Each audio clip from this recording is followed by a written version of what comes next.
के नाम ले रखी है। ये जमीन है, बड़ी सारी जमीन है। कांग्रेस बाबा रामदेव पर एक बात कह रही है, मैं ये नहीं कह रहा सच है कि झूठ है, लेकिन वो कह रही है कि भाई ये जो जगह है, जो जगह दे रखी है ये जो बाबा रामदेव ने, ये जगह जो है बाबा रामदेव की, असल में बाबा रामदेव की है, हालांकि लीगली इसका मालिक कौन है? बालकृष्ण। इसलिए कांग्रेस कह रही है कि इस पर पुलिस का मुकदमा होना चाहिए कि इसने जमीन असल में किसी से हथियार रखी है, ऐसे करके मुकदमे की बात है। साहब, ये है एग्जाम्पल सबस्टेंस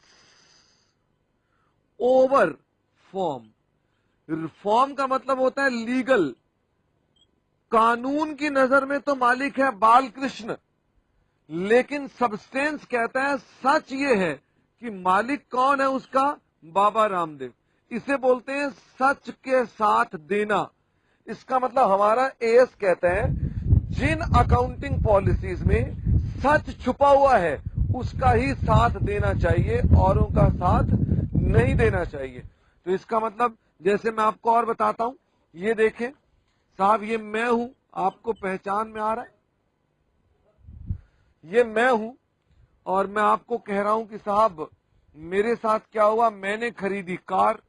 ली किस पर है? मैंने हायर परचेज में। जानते हैं, कार खरीदता हूं, साथ में मिठाई बांटना शुरू कर देता हूं।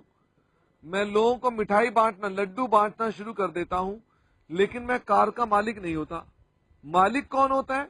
आईसीआईसीआई बैंक, जिससे मैंने क्या करा रखी है? फाइनेंस। असल में मालिक कौन है इस कार का?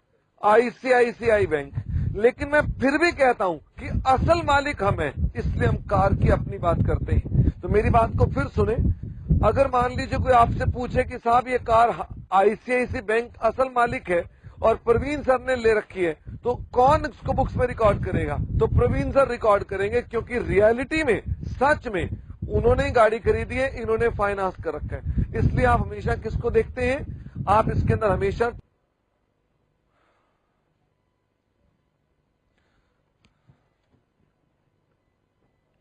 बेटे, अभी सेस में कोई दिक्कत है तो आप तब तक लिखें, फिर उसके बाद समझाते हैं और आपकी क्वेरीज भी लेते हैं।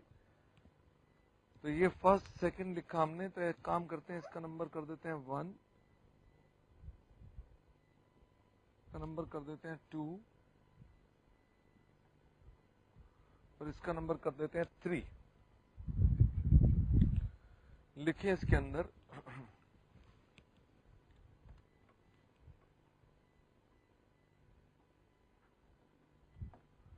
Materiality.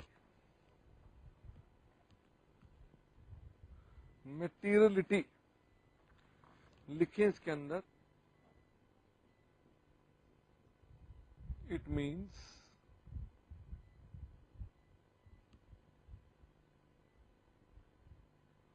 accounting policies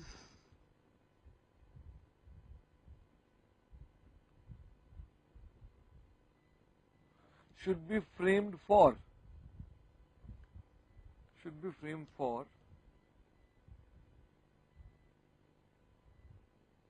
material items only, for material items only, items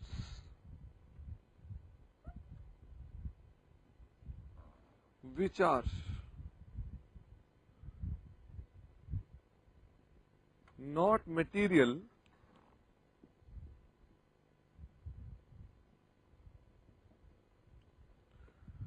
should be written off instantly.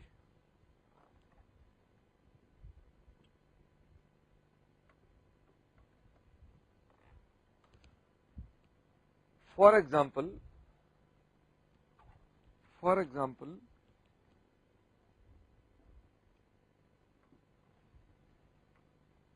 assets whose value is up to rupees 5,000 are written off at once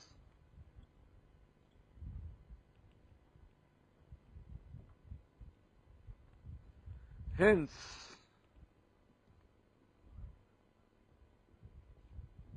accounting policy is to treat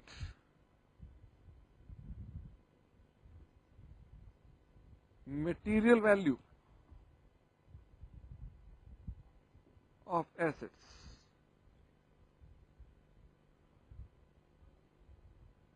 material means important या बड़ी important या बड़ी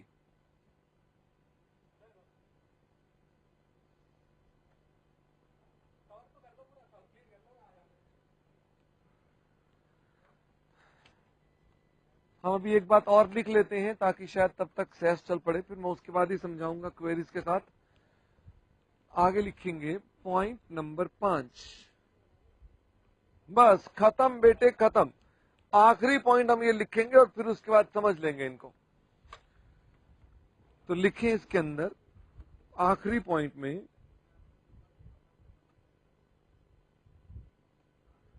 fundamental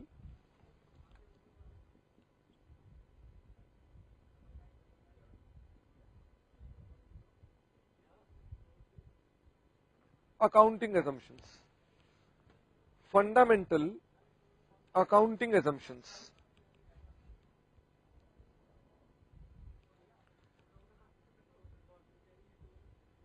इसको लिखेंगे FAA। Fundamental accounting assumptions are those assumptions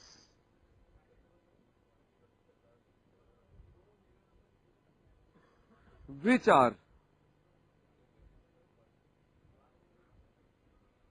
required for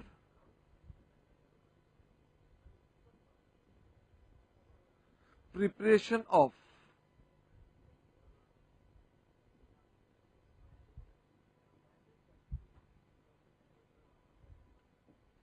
financial statements। लिखें treatment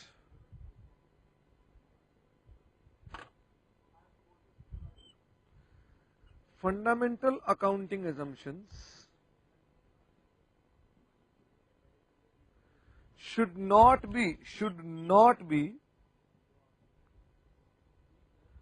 disclosed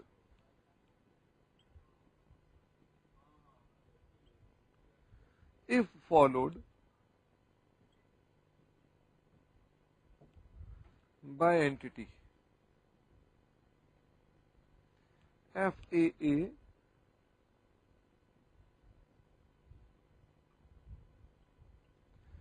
should be disclosed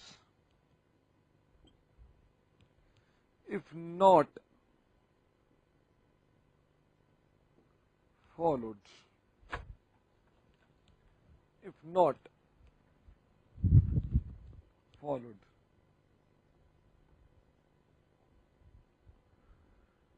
Types of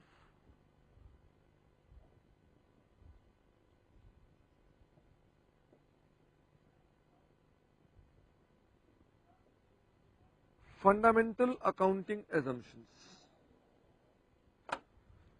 Types of fundamental accounting assumptions। लिखें इसके अंदर number 1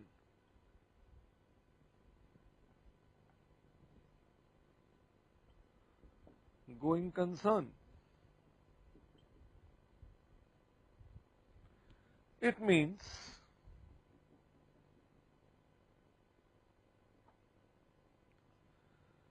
it is generally assumed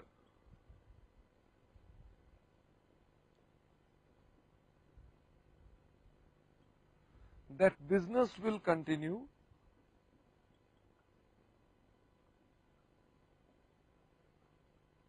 forever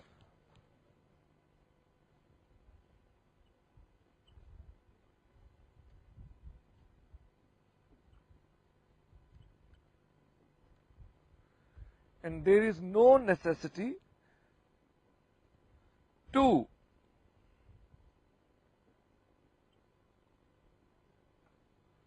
close down operations.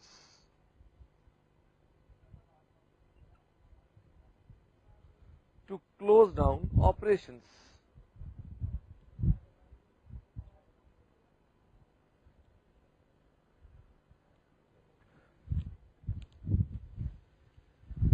कहाँ नजर कर देना.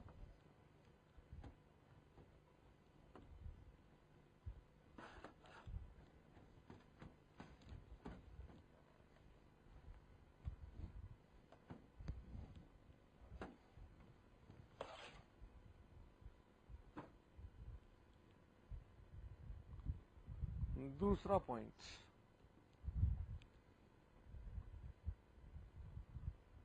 accrual assumption.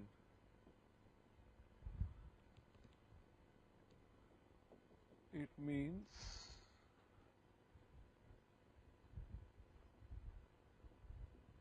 Recording. उन्हें बोलना शेखर को ला दी बार. Khan, Shekhar. It means recording of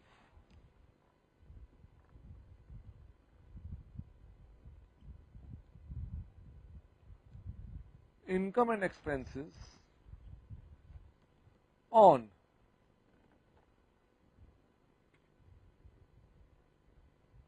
time period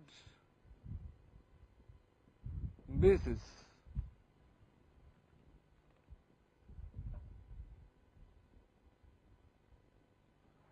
Irrespective of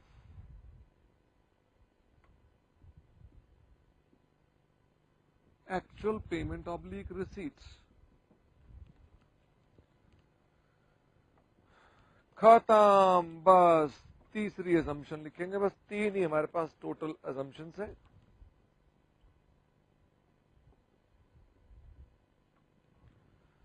Consistency.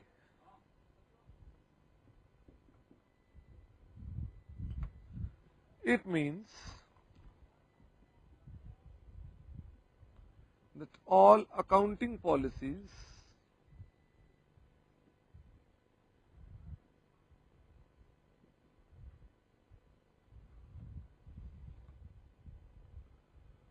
and treatments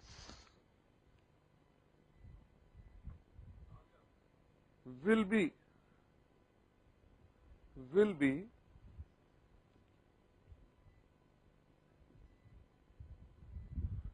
consistently followed. Will be consistently followed.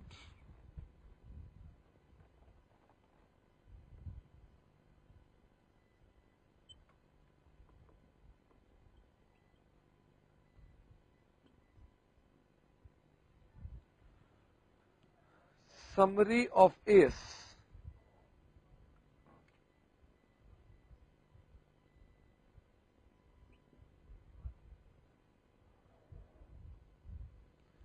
AS1,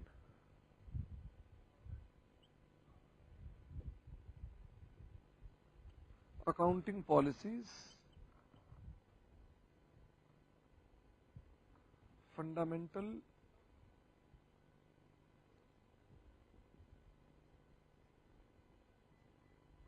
accounting assumptions.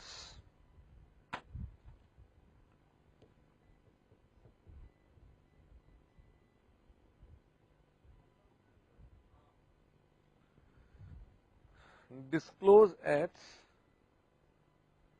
one place. Disclose at one place. Disclose FAA if not followed. If not followed.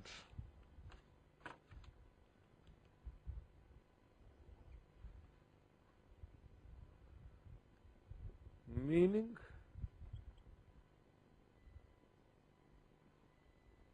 or consideration.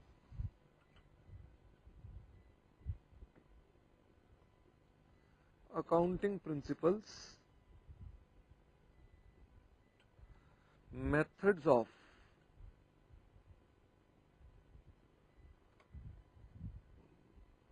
accounting principles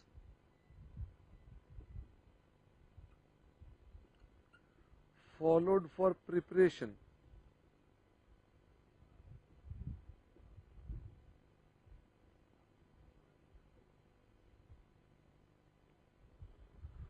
of statements. Consideration primary.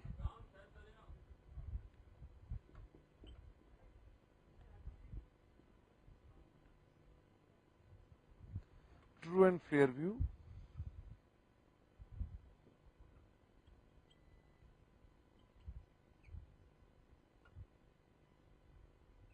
Secondary.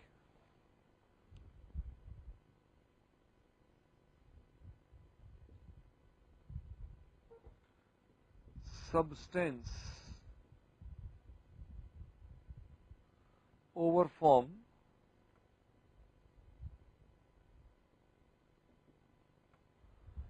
Materiality.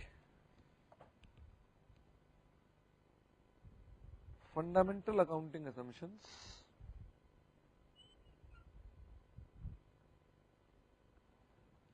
Going concern.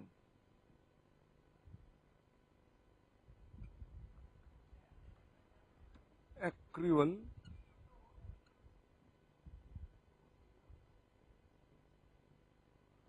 Assumption. Consistency.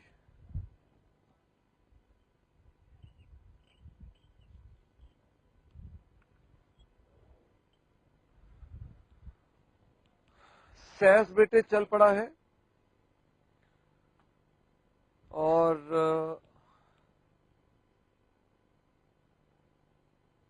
मैंने अपना as भी खत्म कर दिया है, लेकिन अभी कुछ समझाना बाकी है। वहां से हमारा सैस बंद हुआ था, तो मैं वहां से दोबारा समझाऊंगा आपको, ताकि आप मुझसे इंटरेक्ट करते रहेंगे। फिर उसके बाद मैंने सारा लिखवा दिया है, आखिरी में ये समरी भी तभी समझाऊंगा। तो अभी आप फटाफट से मेरे साथ साथ आगे पहले लिख लें इसको, फिर मुझे बताना लिख लिया कि नहीं लिखा। मैं आपकी इंतजार कर रहा हूं। आई में बेटे मैंने मैसेज आगे भेजा है।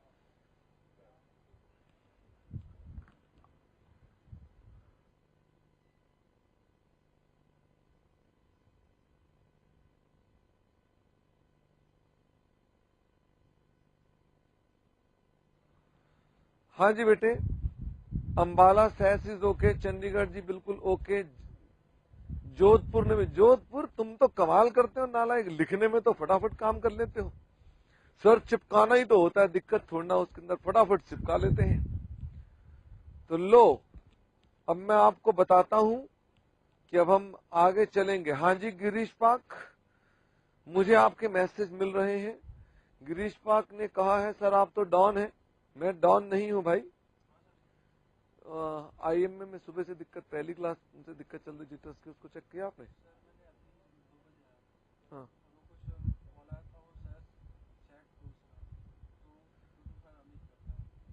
नहीं, सैस की बात नहीं है, जिटर्स की दिक्कत आ रही है लगातार। वो देखो 4-10 में भी लिखा हुआ है आईएम में, नीचे से तीसरा जिटर्स। हाँ मुझे तुरंत अपडेट करो इस बारे में। आइए जी मेरे साथ साथ, यहां से मैं अपनी बात को कह रहा था सब्सटेंस ओवर फॉर्म से, जब मैंने ब्रेक दिया था। तो मैं आपको कहना चाहता हूं साहब, है कुछ नहीं है, थ्योरी है, आपको पढ़ना पड़ेगा। इसमें लिखा है सब्सटेंस को प्राथमिकता दें, substance over form. Substance over form का मतलब ये हो गया कि जो रियलिटी है उसको मान्यता दें। तो मैं आपको फिर से बड़ा सेंटिमेंटल होकर कह रहा हूं कि आप लोग जब कंपनियों में जाओगे जॉब करने के लिए, काम करने के लिए, तो आपको बड़ी सारी ट्रांजैक्शंस मिलेंगी देखने के लिए। तो उन ट्रांजैक्शंस की तह में आना कि वो ट्रांजैक्शन है क्या। जैसे कि वो कहेंगे हाँ हमने तो साहब ये चीज, अब वैसे हमारे नेताओं की बात करो, मुख्यमंत्री मायावती कहती है कि मेरे पास एक भी कार नहीं है। मुख्यमंत्री मायावती यूपी में कहती है मेरे पास एक भी कार नहीं है, लेकिन कारें बहुत सारी हैं। वो उसने ऐसे लोगों के नाम ले रखी हैं जो उसी के लोग हैं। तो साहब सब्सटेंस पर जाया करो, हमेशा देखो कि क्या ये जो ट्रांजैक्शन हो रही है क्या इसका रियल मोटिव है, आपको उसकी एंट्री करनी चाहिए। इसका मतलब हमारा एएस आपको एक गाइडिंग प्रिंसिपल्स दे रहा है कि हमें सब्सटेंस ओवर फॉर्म को फॉलो करना चाहिए, हमें लीगल शेप नहीं देखनी चाहिए, रियलिटी को देखना चाहिए। ये मैंने आपको बताया अपने पास, ये मैंने बताया सब्सटेंस ओवर फॉर्म। इसी में मैंने एग्जांपल दिया कि साहब जब कोई व्यक्ति कार खरीदता है तो किस्तों पर लेता है, तो रियलिटी ये है कि he does not become the owner of the car. जैसे बेटे मैंने कार खरीदी तो मैंने कार हायर परचेज पे ली है, तो can you imagine I am not the owner of the car. Legally अगर मैं पेमेंट नहीं करूंगा, the people from bank will come and take back my cars, मुझे कार वापस करनी पड़ जाएगी। अब मुझे एक बात बताइए, मैं उसका लीगली ओनर ही नहीं हूं, मैं लेकिन फिर भी मिठाई बांटता हूं जब कार लेता हूं, क्योंकि मैं सब्सटेंस को देखता हूं कि कार बेशक किसी और के नाम है, रियलिटी में मेरी है, और मैं उसको अपनी बुक्स में कार अकाउंट डेबिट कर देता हूं। लीगैलिटी में जाएंगे तो आप पाएंगे कार का मैं ओनर नहीं हूं, how I can debit car, but we don't go on a legal basis, we go on substance basis. इसलिए हमारे पास ये पॉइंट आ रहा है। उन्हें बोलो आई में से दिक्कत चल रही है, क्या परेशानी है? फिर मैंने आपको बताया कि साहब तीसरा पॉइंट मेटीरियलिटी का पॉइंट है। मेटीरियलिटी का पॉइंट क्या है? आप सब बच्चे अपनी अपनी आंखें बंद करें, फटाफट से आंखें बंद करें। मैं देख रहा हूं वैसे कोई ज्यादा दिक्कत नहीं है, कईयों ने तो पहले ही आंखें बंद कर रखी है, वो सो ही रहे हैं कईयों को। अब देखो हावड़ा में एक आगे बच्ची बैठी है, वो पहले बात तो आई ही लेट है, अभी भी 5 मिनट पहले आए हो, और आकर उनकी गर्दन ऐसे टेढ़ी है। अरे सीधे क्यों नहीं रखते गर्दन को भाई, है? वह आए भी अभी साथ में। तो ध्यान से मेरी बात को सुने हावड़ा, मैं क्या कहने का प्रयास कर रहा हूं कि आप जब यहां से बाहर जाएंगे तो बाहर जाकर के आप कंपनियों में काम करेंगे, तो जब कंपनियों में आप काम करेंगे तो आपको सिर्फ मटेरियल बातें करनी है, इमटेरियल चीजों को देखने की आवश्यकता नहीं। नो, व्हाट इज इमटेरियल, इसकी कोई परिभाषा नहीं है साहब। जैसे मैं आपको बताता हूं, जैसे ये एक एनुअल रिपोर्ट दिखाई ना मैंने आपको, ऐसे ही एक एनुअल रिपोर्ट और है जो मेरे पास अभी इस समय उपलब्ध नहीं है, बट मैं बता सकता हूं, जिस कंपनी का नाम है Bharat heavy electricals limited. Bharat heavy electricals limited कहती है कि मेरे यहां पर 5 लाख रुपए तक की कोई भी गलती हो जाए तो आई कॉल इट इमटेरियल। ठीक है भाई, उसने एक पॉलिसी बना ली, उसके लिए 5 लाख इमटेरियल है, but always draft one policy. Her company में एक पॉलिसी बना लेना कि साहब मैं इससे ऊपर वाली चीजों की बात करूंगा, इससे छोटी वाली चीजों की बात नहीं करूंगा। हम नहीं अपनी क्लास में अक्सर कहते हैं बेटे इग्नोर कर दो पैसे, पैसों की बात मत करो, तो आप ये तो कह सकते हैं ना कि नहीं सर पैसों को भी लेना चाहिए। तो वैसे ही बेटे इग्नोर करें कंपनियों में जाकर उन चीजों को जो इमटेरियल है, यानी जिनकी कोई फायदा नहीं है। यानी मैं अपने यंग प्रतिभाशाली आने वाले चार्टर्ड अकाउंटेंट को समझा रहा हूं कि always find out material things. Material का मतलब यहां पर कोई मटेरियल सामान का नहीं है, यहां मटेरियल का मतलब इंपॉर्टेंस से है। Always consider the important items only. ये मैंने आपको बताया मेटीरियलिटी का पॉइंट, जिसमें एक एग्जांपल भी दिया जो आपने सुना भी होगा शायद, कि हमारे पास अगर मान लीजिए 5,000 रुपए तक खर्चे होते हैं तो हम उसको राइट ऑफ कर देते हैं। जोधपुर कह रहे हैं it is very subjective. Yes, मैंने ये 5,000 लिखा है जोधपुर, भारत हेवी इलेक्ट्रिकल कहती है 5 लाख। तो ऐसे ही अगर ए राजा की बात करूं जिसने 1,75,000 करोड़ का घपला किया है, उसके लिए 2-3 करोड़ इमटेरियल होगा। अगर आप ए राजा के चार्टर्ड अकाउंटेंट हैं तो आप कहेंगे हमारे लिए 1 करोड़ इमटेरियल है। इसका मतलब ऑलवेज ट्राई टू अंडरस्टैंड कि हर कंपनी में देर इज सर्टन लेवल, आप उनसे नीचे की बातों के ऊपर दिमाग मत लगाया करना। रियलिटी में they are all immaterial items. ठीक है, आइए जी, अब मैंने यहां तक की बात करी, इसके बाद है फंडामेंटल असम्पशंस। चलो बेटे मैं एक बात आपसे कर रहा हूं, कर सकता हूं? अच्छा बेटे मैं जा रहा हूं, अच्छा बेटे मैं जा रहा हूं, अब मैं कल मिलूंगा, नहीं परसों मिलूंगा आपको। अच्छा बेटे मैं जा रहा हूं, परसों मिलूंगा। अभी क्लास खत्म नहीं हुई है, कईयों ने थैले बंद करने शुरू कर दिए अपने पास, सिर्फ सुने मेरे साथ। मैंने कहा अच्छा बेटे मैं जा रहा हूं, परसों मिलूंगा। ये देखो गिरीश पाक कह रहे हैं छुट्टी, बरेली कह रहे हैं bye bye thank you. Bareilly ji, मैं एक बात आपसे कह रहा हूं, आप मुझे क्या, आपको मैं कहता हूं अच्छा बेटे परसों मिलोगे, तो आप क्या कहते हो? ठीक है सर परसों मिलेंगे। परसों देखा आपने क्या? खान बताओ, मैं तुम्हें जाते हुए यहां से रोज बोल के जाता हूं, अच्छा खान कल मिलेंगे, तो तुमने मेरे एक दिन बाजू पकड़कर पूछा सर कल का क्या भरोसा? जा रहे हो पता नहीं घर भी पहुंचोगे कि नहीं पहुंचोगे, और कह रहे हो परसों मिलेंगे, क्या गारंटी है? मैं तो हमेशा यहां पर गुरु नानक देव जी की बात याद रखता हूं, जिन्होंने एक बड़ी अच्छी बात कह रखी है कि हम भीतर सांस लेते हैं तो उसका बाहर आने की भी कोई गारंटी नहीं कि बाहर भी आएगा कि नहीं आएगा। इसका मतलब यह कि देयर इज नो अनसर्टिनिटी, यहां कोई सर्टिनिटी नहीं है हमारे पास इस संसार में। अब साहब एक बात बताओ, बिजनेस के अंदर भी आप ऐसी बातें अनाप शनाप बोलते रहते हैं। जैसे मैं आपको कहता हूं, मैं आपसे कहता हूं बेटे मेरे पास एक एसेट है 5 लाख रुपए का, मैंने कहा इसकी लाइफ है 10 इयर्स, तो मुझे फटाफट से बताओ डेप्रिसिएशन कितनी होगी? सब बच्चे मुझे बताओ डेप्रिसिएशन कितनी होगी? मेरे पास एक एसेट है 5 लाख का जिसकी यूजफुल लाइफ है, 10 साल, तो मेरे को डेप्रिसिएशन बताइए कितना है, जरा फटाफट से बताइए। अब बताओ तो। Very good. District centre Bhopal, Bareilly, Jodhpur, Surat, Indore, Raipur, आप सबने का डेप्शन 50,000। आप सबने एक अजम्पशन लगाई है कि हम 10 साल तक धंधा कर पाएंगे। बोलो अजम्पशन लगाई है कि नहीं लगाई है? आपने जिसने भी आंसर 50,000 दिया है, आप सबने अज्यूम किया है कि हमारा धंधा 10 साल तक चलेगा। आप में से किसी ने यह क्यों नहीं कहा कि सर क्या भरोसा कल का, इसलिए सर आज ही डिप्रिशिएट कर डालो? आपने मुझे क्यों नहीं कहा कि सर आज ही डिप्रिशिएट कर डालो, कल का क्या पता? क्योंकि आप सबने एज्यूम कर लिया गोइंग कंसर्न।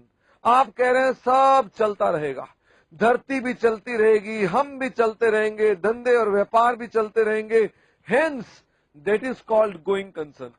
तो when we prepare the balance sheet, हम जब भी बनाते हैं balance sheet, we should always assume going concern. हमें गोइंग कंसर्न मानना चाहिए, हमें मानना चाहिए कि हमारा बिजनेस चलता रहेगा, अटकाना नहीं चाहिए। यह नहीं कहना चाहिए कि नहीं नहीं, हाँ जोधपुर तुमने बिजनेस के बारे नहीं एसेट के बारे सोचा था, तो एसेट यूज होगा तभी तो यूजफुल लाइफ है। और यूज कहां पर होगा? हमारे साथ ही यूज होगा, पड़ोसी के यहां थोड़ा यूज होगा। हेंस हम आप लोगों ने असम्पशन लगा रखी थी। तो मैं आपसे कह रहा हूं कि always we assume, but still there can be certain situations जहां पर आप कहते हैं कि नहीं नहीं हमें लगता है कि हमारा काम बंद हो जाएगा। जैसे मैंने हमेशा बताया कि आगरा के अंदर चमड़ा फैक्ट्रियां जो थी, हावड़ा बेटे बैठे फटाफट से, हावड़ा, तो जो हमारे पास चमड़ा फैक्ट्रियां थी, वो चमड़ा फैक्ट्रियां जो थी उन सबको हमने क्या किया, उन सबको हमने कहा अपना काम धंधा बंद कर दो। जब हमने उनसे कहा अपना काम धंधा बंद कर दो, तो इसका मतलब they don't have any now assumption of going concern, तो दे शुड नॉट से लाइक दिस।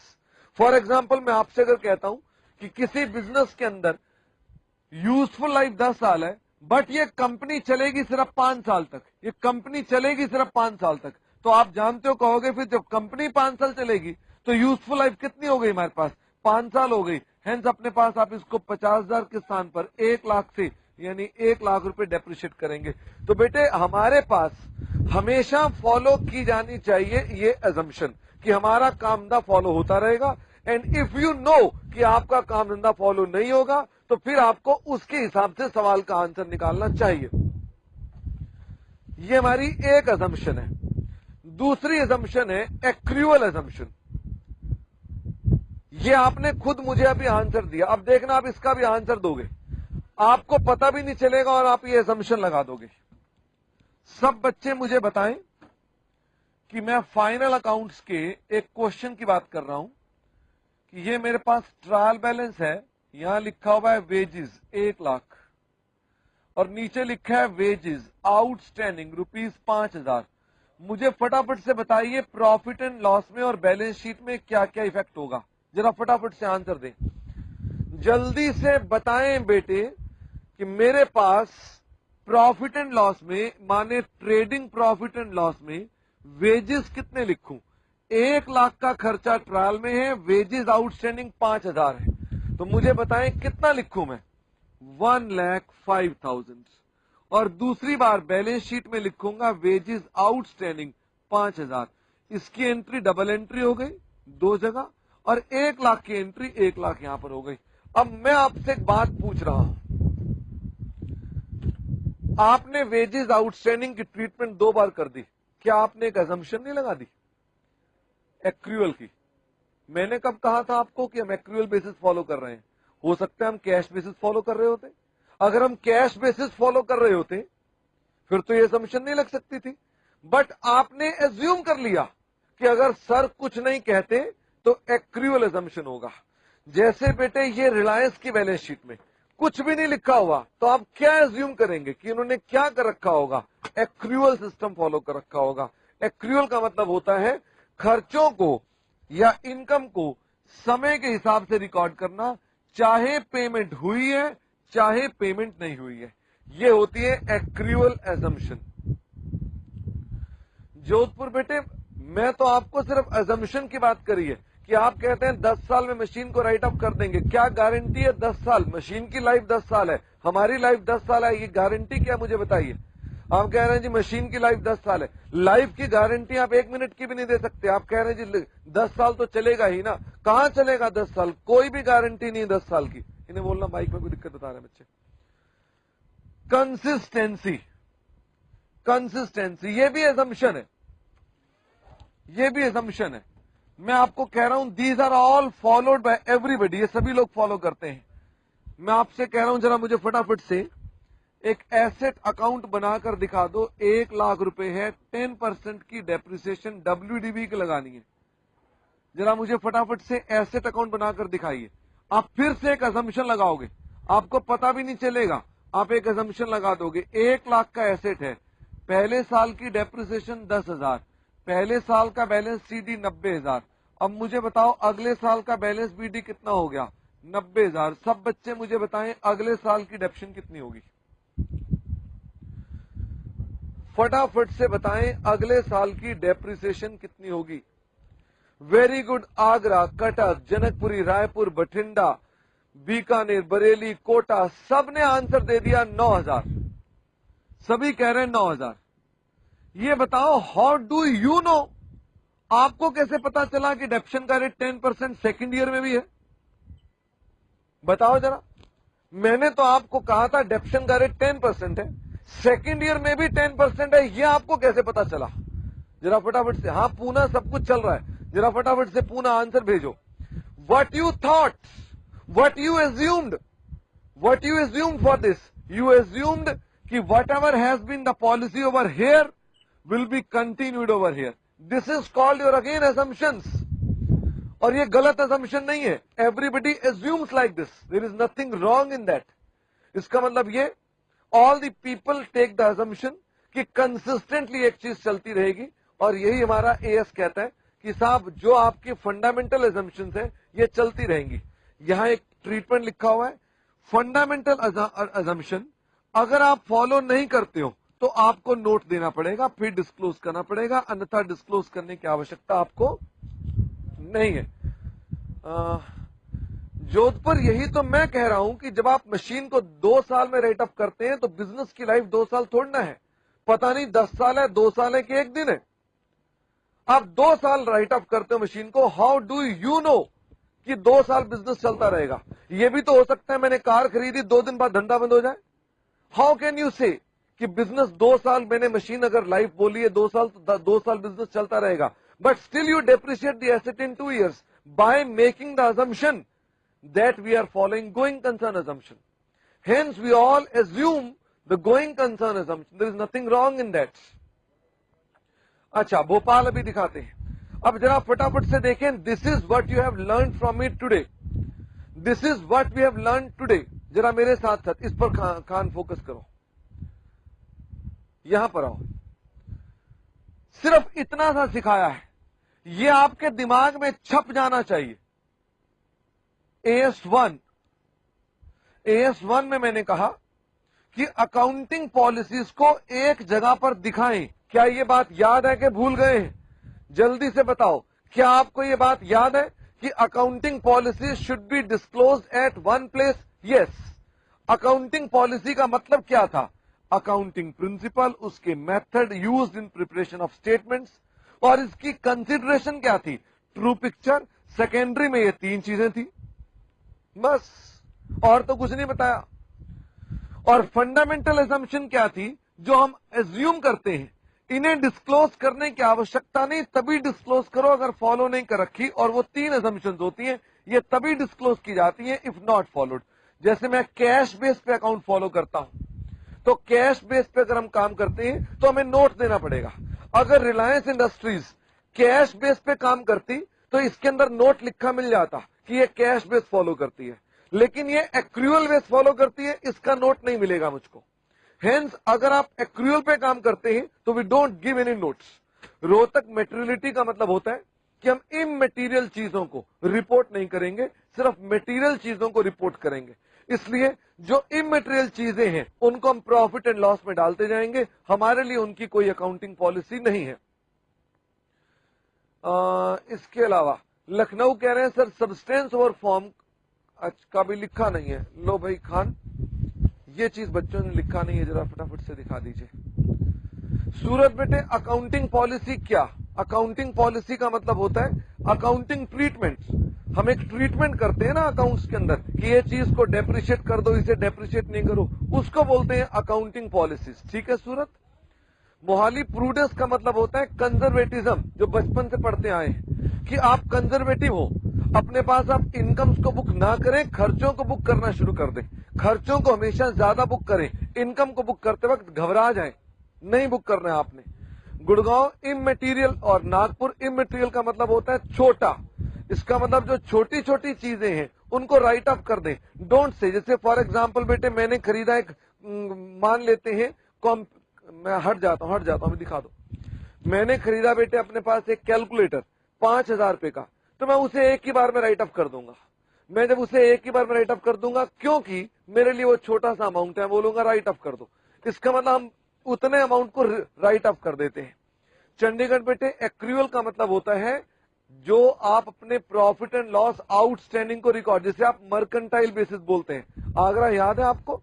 मर्केंटाइल का मतलब क्या होता है? मर्केंटाइल मतलब खर्चों को या इनकम को रिकॉर्ड कर देना बिना उसकी पेमेंट चेक किए हुए।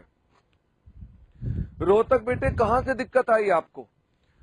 डिब्रूगढ़ कह रहे हैं कंजर्वेटिज्म मतलब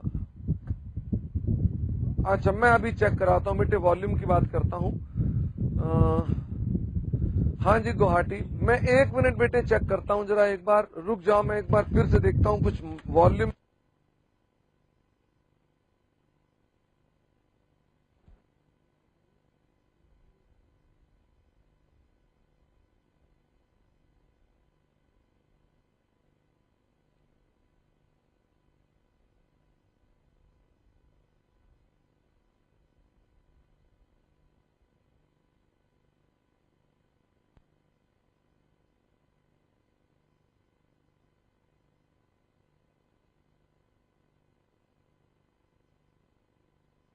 hello hello hello hello hello hello hello hello hello hello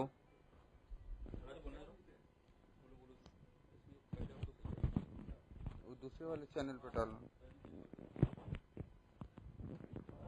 हाँ, check check check 1 2 3 4 5 6 check check check 1 2 3 4 5 6 check check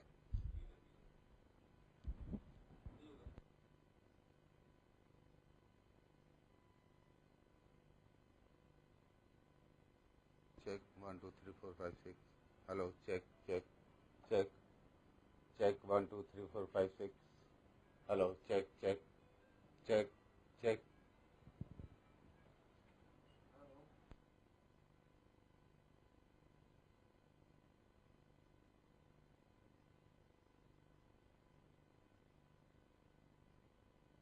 hello hello check check 1 2 3 4 5 6 hello check check check hello hello hello check 1 2 3 अच्छा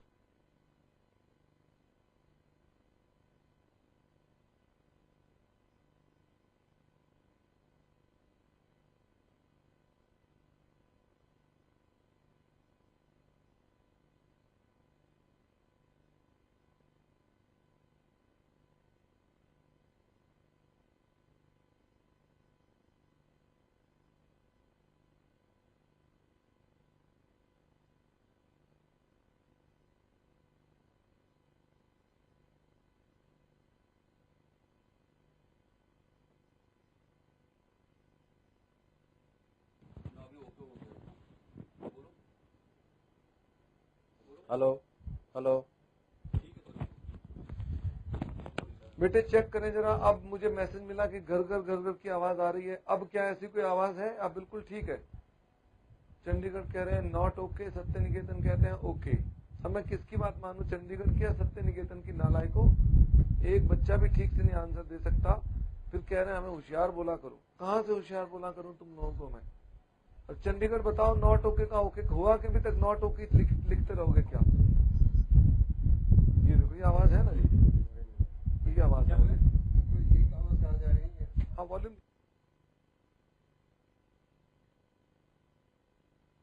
हवा की आवाज कहां से है?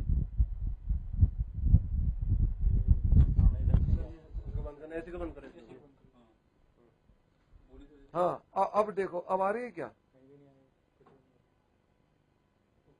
नहीं, अब आपने वहां से वॉल्यूम फुल कर दिया क्या?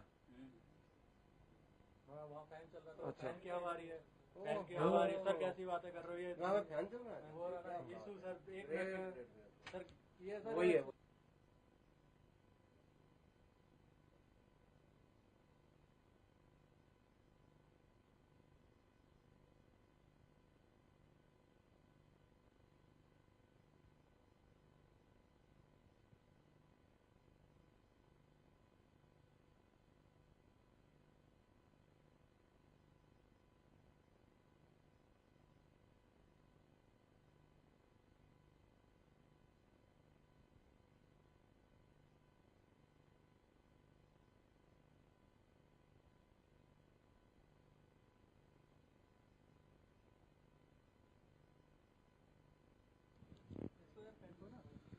अच्छा बेटे, अब देखो क्या अब ठीक है क्या? क्योंकि पता ये चला कि जो यहाँ मेरे पास एक पंखा चल रहा था, ये पंखे की आवाज थी। तो अब वो कह रहे हैं कि हाँ, अब पंखे की आवाज, वो अभी भी कह रहे हैं नॉट ओके।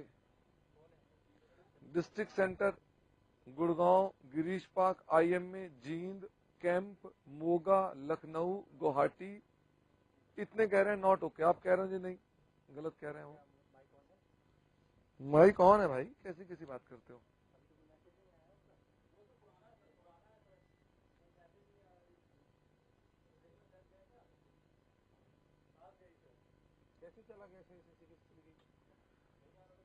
बेटे बाकी चर्चा करेंगे नेक्स्ट क्लास में। Thank you very much. बाकी चर्चा नेक्स्ट क्लास में करते हैं इसके ऊपर।